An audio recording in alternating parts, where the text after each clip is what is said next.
मेरे पड़ोस में दो किसान थे, एक किसान ए और एक किसान बी। दोनों किसानों ने एक ही वैरायटी गेहूं की अपने खेतों के अंदर लगाई। उनका जो खेत था वो दोनों का सेम था, बराबर था। जब उनका उत्पादन उनके खेतों के अंदर से बाहर निकला तो ए किसान की तुलना में बी किसान का जो उत्पादन है ना, वो कहीं ज्यादा निकला। तो वैरायटी दोनों के खेतों में एक होने के बावजूद उत्पादन के अंदर ये डिफरेंस क्यों आया, ये उत्पादन के अंदर अंतर क्यों आया? क्या वैरायटियों का सही सिलेक्शन सही और सबसे ज़्यादा उत्पादन देने के अंदर महत्वपूर्ण योगदान देता है, या फिर इसके अलावा हमें कुछ और भी अपने खेतों के अंदर करना चाहिए जिससे कि हमारा उत्पादन है वो ज़्यादा से ज़्यादा निकले? हमारे देश के अंदर गेहूं की जो बुआई होती है ना, बहुत बड़े स्तर पर होती है पूरी दुनिया के अंदर, लेकिन उत्पादन के मामले में हम बहुत नीचे पायदान पर हैं। तो दोस्तों, आज आप लोगों को इस वीडियो के माध्यम से वो सभी जानकारियां दी जाएंगी जिनके माध्यम से आप अपने खेतों के अंदर गेहूं का पर एकड़ उत्पादन ज़्यादा से ज़्यादा ले सको। साथ ही आप लोगों को बताया जाएगा कि किन किन वैरायटियों को अब की बार आप अपने खेतों के अंदर लगाओ। उनका जो उत्पादन है पिछले साल बढ़िया से बढ़िया निकला था। मैं अपने खेतों का अनुभव आप लोगों के साथ साझा करूंगा। साथ ही मेरे आसपास के अंदर जो प्रगतिशील किसान हैं उनके खेतों के अंदर किन किन वैरायटियों का प्रदर्शन काफ़ी अच्छा था वो भी आप लोगों को जानकारी मिलेंगी। साथ ही खेत की तैयारी करते वक्त हमें कौन कौन से बेसल डोज के अंदर फर्टिलाइजर यूज़ करने चाहिए और गेहूं फसल का बढ़िया उत्पादन लेने के लिए किन किन बातों का हमें ध्यान रखना चाहिए, ये सभी जानकारियां लेकर हाजिर हूं। दोस्तों, मैं इंद्रपाल यादव स्वागत करता हूं आपका अपने YouTube चैनल देश की जान हमारे किसान चैनल पर। सबसे पहले अपन बात करते हैं गेहूं की बुआई का एक अनुकूल समय क्या होता है। एक बढ़िया उत्पादन लेने के लिए हमें गेहूं की बुआई किस टाइम पर अपने खेतों में करनी चाहिए। तो दोस्तों, अगर आप अगेती बुआई करने जा रहे हो, आपके खेत सही समय पर खाली हो जाते हैं, तो आप 25 अक्टूबर से लेकर 10 नवंबर तक गेहूं की बुआई कर लीजिए। इस टाइम पर बोए हुए गेहूं का उत्पादन सबसे ज्यादा होता है। दूसरा, आप 10 नवंबर से लेके और 20 नवंबर के बीच में अगर आप बुआई करते हो तो वो भी एक अनुकूल समय होता है। बाकी उसके अंदर उत्पादन अगेती बुआई की अपेक्षा थोड़ा कम होगा। 15 नवंबर के बाद जिन खेतों के अंदर गेहूं की बुआई होती है उनका उत्पादन हर दिन के हिसाब से मैं आप लोगों को बता रहा हूँ 5 किलो से लेकर 10 किलो तक आपका उत्पादन है आपके खेत से डाउन होता चला जाएगा पर डे के हिसाब से। इसके अलावा दोस्तों, दूसरा, आपको अपने खेतों की जुताई है ना वो बहुत अच्छे से करनी है। अगर आपके खेतों में धान की फसल खड़ी हुई थी, सोयाबीन की फसल थी या कोई और फसल थी जो खरीफ सीजन के अंदर लगाई गई थी, उनके अवशेष आपके खेतों के अंदर हैं, तो आप उन अवशेषों को अच्छे से काट दीजिए, मिट्टी के अंदर मिला दीजिए। अगर आपके खेतों में धान की फसल थी तो आप उसके अंदर 20 किलो पर एकड़ के हिसाब से यूरिया का छिड़काव करके और फिर रोटावेटर चला दीजिए। मिट्टी के अंदर वो बहुत अच्छे से कंपोस्टिंग हो जाएगी। एक तरह से वो आपका देसी खाद का काम करेगा और जो आपने 20 किलो यूरिया डाला है ना, इसका कई गुना मल्टीप्लाई होकर आपकी फसल को आगे जाके मिलेगा। हमें अपने खेतों के अंदर बेसल डोज में कुछ खाद उर्वरक अपने खेतों में डालने।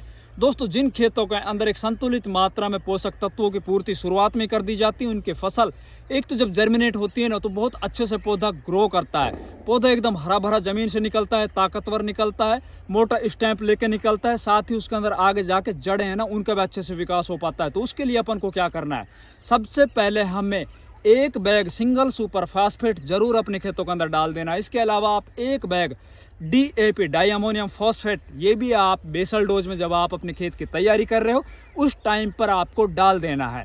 इसके अलावा बात करते हैं दोस्तों यूरिया की। तो यूरिया आपको 20 किलो पर एकड़ के हिसाब से ही शुरुआत के अंदर डालना। उसके बाद फिर पहली सिंचाई और फिर दूसरी या तीसरी सिंचाई के वक्त हमें आगे 2 डोज और दोबारा डालने पड़ते हैं। तो म्यूरेट ऑफ पोटाश है वो आप अपने खेतों के अंदर बेसल डोज में जब खेत की तैयारी कर रहे हो आप उस वक्त 20 से 25 किलो डाल देना चाहिए। गेहूं की फसल का बढ़िया उत्पादन लेने के लिए गेहूं का जो पौधा होता है ना, उसकी जड़ें जितनी ज्यादा अच्छी होगी, जितनी ज्यादा गहरी होगी, जितनी ज्यादा वो जमीन के अंदर फैली होगी, उतना ही पौधा एकदम स्वस्थ, मजबूत और आगे जाके उनके अंदर जो बालियां निकलेंगी ना वो लंबी और पूरे भरे हुए दाने और एकदम बोल्ड और लंबे दाने बनेंगे।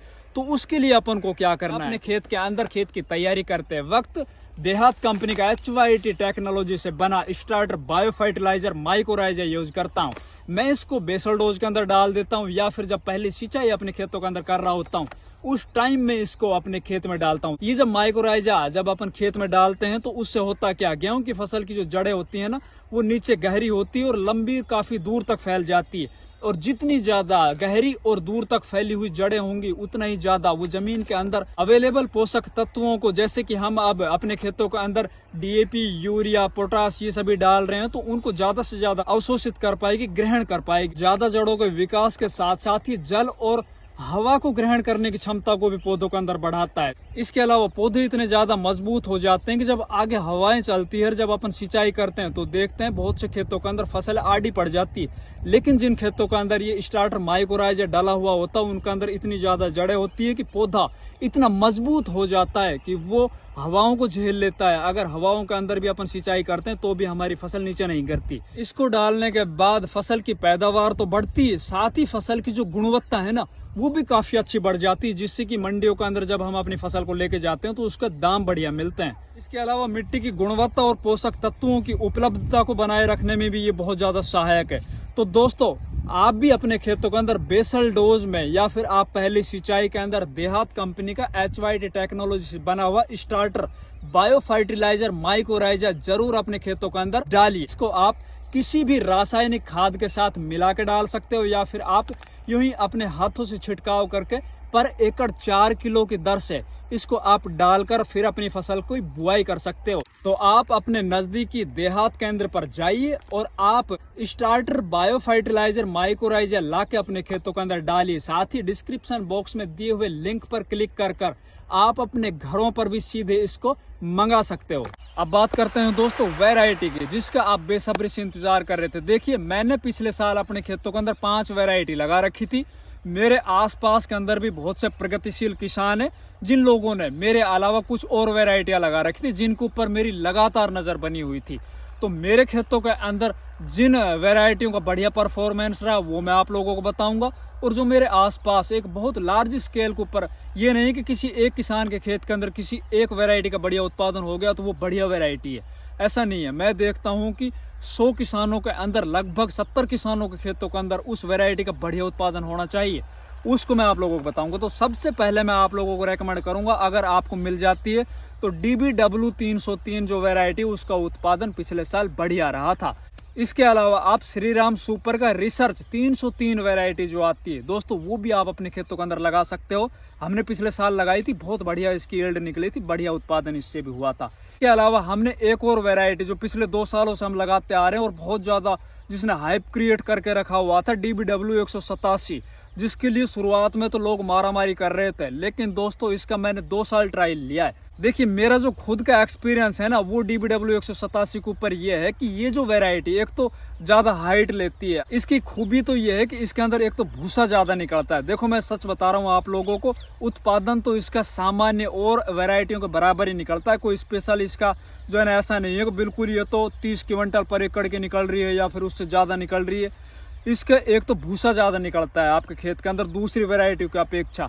दूसरा, इसको जब आप लगाते हो तो इसके अंदर जो दाने बनते हैं ना वो दूसरी वैरायटियों की अपेक्षा जल्दी बन जाते हैं, जल्दी लंबे हो जाते हैं, वो तैयार हो जाते हैं। मतलब दूसरी वैरायटी की अपेक्षा जल्दी पककर तैयार होती है।